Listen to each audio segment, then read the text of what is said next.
Imagine a 300-acre coastal estate built by a titan who started with nothing. He conquered the market, automated his wealth, and left a billion-dollar empire to his son.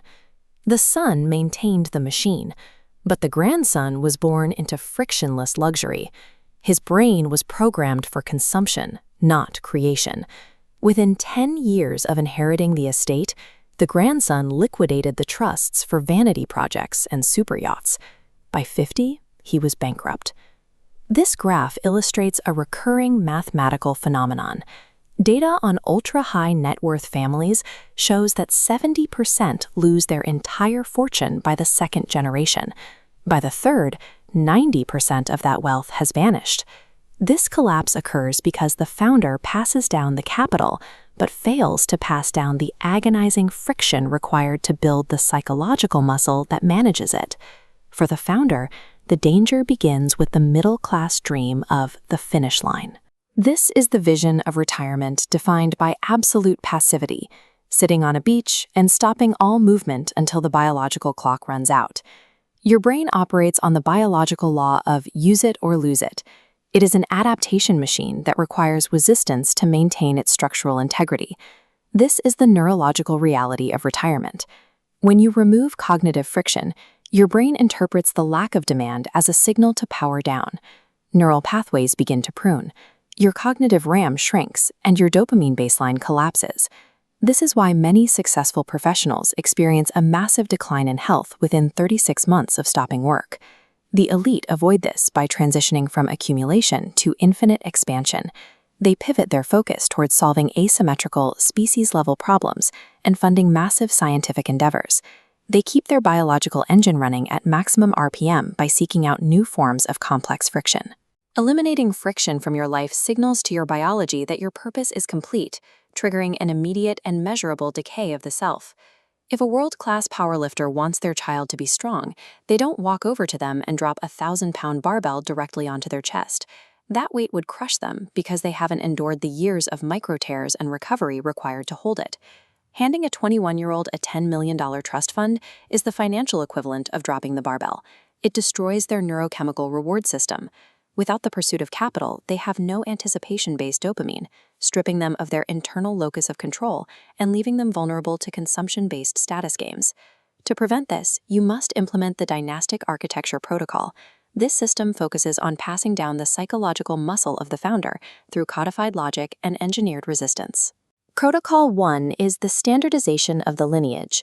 You must explicitly codify the family philosophy into a family constitution.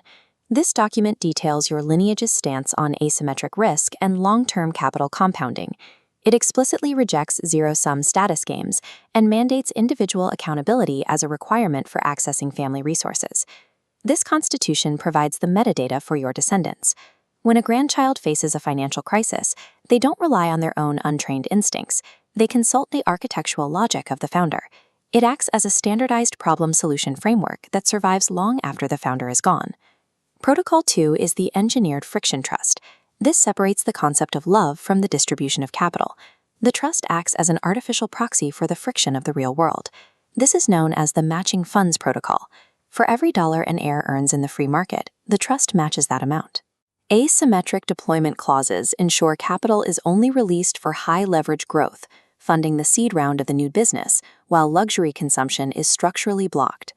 This forces the heir to utilize capital as a tool for expansion rather than a means of escape. The final layer, Protocol 3, is the multi-generational mastermind. You must move the family away from being a passive group of relatives and toward an active board of directors. This involves quarterly summits where the younger generation must present formal business plans and investment theses. You begin teaching children the mechanics of identifying energetic parasites and providing asymmetric value by the age of 10. By combining engineered friction with strict governance, a family unit transforms into a self-governing apex institution that compounds influence across centuries. Contrast these timelines.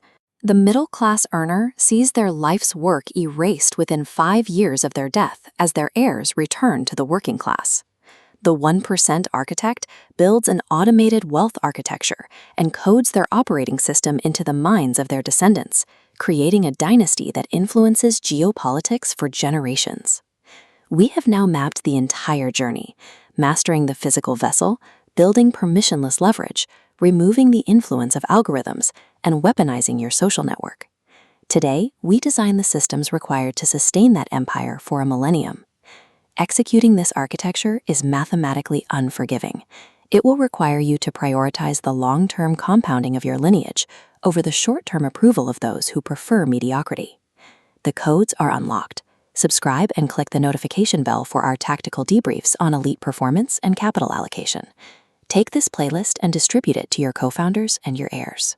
Sovereignty extends beyond the biological lifespan by encoding your operating system into the financial and philosophical foundations of the next 1,000 years. It is